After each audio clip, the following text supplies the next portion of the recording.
হাতে ক্রাম্প বা পেশিতে টান পড়লে এই দুটি পয়েন্টে আপনি প্রেসার করবেন। এই দুটি পয়েন্ট আপনার চমৎকার রেজাল্ট দিবে। দেখুন এই পয়েন্টটি এখান থেকে এতটা জায়গা দূরে জুড়ে রয়েছে, তো আপনি এখানে এভাবে টিপতে পারেন, এভাবে প্রেসার দিতে পারেন, ঠিক এভাবে প্রেসার দিতে পারেন। প্রয়োজন অনুসারে দুই পাশে এভাবে চেপে চেপে আপনি দিবেন, এখানে দিবেন, চেপে চেপে করবেন।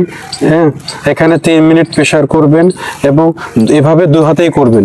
আবার এই সাইডে ঠিক এই পয়েন্টেও দেখুন এই হাতটা প্রেসার করেন, বুঝতে পারবেন এখানে একটা হাড়, এই হাড় এখানে একটা শেষ হয়েছে, এই জায়গাটাই আপনাকে করতে হবে।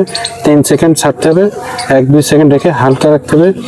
এভাবে 2 থেকে 3 মিনিট করতে হবে। প্রয়োজন অনুসারে দুই হাতে করবেন এবং দিনে 2 টাইম করবেন। এইটুকু যদি করেন তাহলে দেখবেন আপনি পেশির টান অনেক আরাম পাবেন। ধন্যবাদ।